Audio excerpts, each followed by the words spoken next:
Le débat de ces élections européennes est décevant.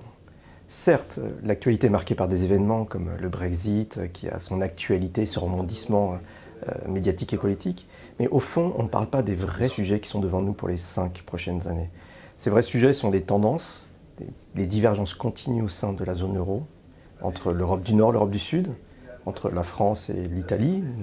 Des pays qui sont extrêmement exportateurs et qui ne veulent pas plus d'intégration européenne. Il faut discuter du projet européen, prendre conscience de ces tendances économiques, ne pas les lier, les regarder lucidement pour les intégrer au sein d'un projet politique qui permette une reconvergence européenne. Cette conférence de presse de l'OSCE, en analysant 3 thèmes, le cas de l'Italie, qui est un pays intrigant, dont la macroéconomie est un peu inquiétante, en termes de niveau de vie, en termes de balance courante, en termes de dette publique, la question des déséquilibres globaux au sein de la zone euro, entre les capacités exportatrices, qu'on appelle la compétitivité, et enfin la question environnementale.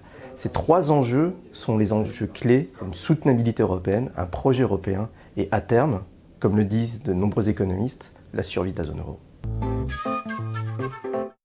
L'Italie est confrontée à 2 problèmes majeurs que sont la hausse importante de son endettement public depuis 50 ans et la non-croissance de sa productivité depuis une vingtaine d'années. Il y a plusieurs causes à cette stagnation de la productivité. D'abord, la taille des entreprises italiennes, un clivage important nord-sud, une spécialisation sectorielle qui va vers des secteurs à faible valeur ajoutée et également des phénomènes d'évasion fiscale ou de corruption. Alors nous proposons 4 solutions. La première solution, c'est d'encourager l'investissement public qui est orienté vers des missions spécifiques, donc avec un financement de long terme. La deuxième idée, c'est d'avoir une règle d'or, c'est-à-dire de sortir justement cet investissement public du calcul du solde structurel primaire qui sert de référence pour le pacte de stabilité et de croissance et pour le calcul d'une procédure pour déficit excessif. On a également l'idée de créer un salaire minimum en Italie et d'encourager aux politiques de reconversion professionnelle. Et enfin, nous pensons qu'il est nécessaire d'aller vers un achèvement de l'union bancaire et donc d'avoir un 3e pilier qui permettrait véritablement au secteur bancaire italien d'être moins fragile et donc d'arriver à véritablement financer l'économie italienne.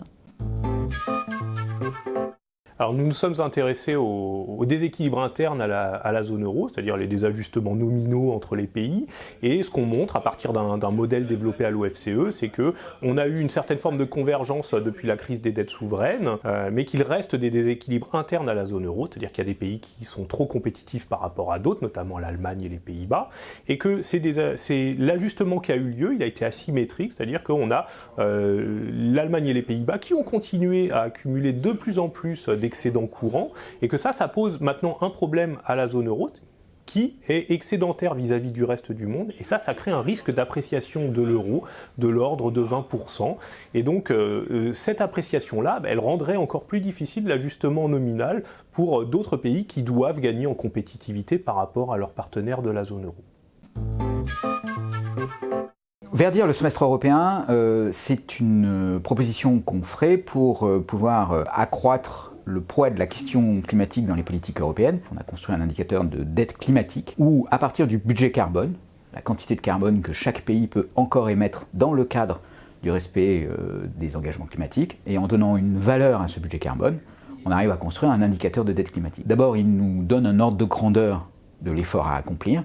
La dette climatique, elle est pour les pays européens en moyenne de l'ordre de 50% du PIB. C'est un chiffre qui à la fois est important et qui montre que ça doit être un objectif central des politiques en Europe, mais il est aussi suffisamment raisonnable pour montrer que c'est quand même accessible. Et puis de l'autre côté, cet indicateur, il permettrait de suivre les politiques climatiques de chacun des pays européens, de voir ceux qui arrivent à tenir leurs engagements, qui arrivent à effectivement réduire leurs émissions, ou ceux au contraire qui tardent à le faire et qui laissent leur dette climatique s'accumuler en ayant, d'une certaine façon, un déficit climatique excessif. Le semestre européen pourrait rejouer son rôle de surveillance et d'aiguillon pour pousser les pays européens à effectivement mettre en œuvre ces politiques climatiques.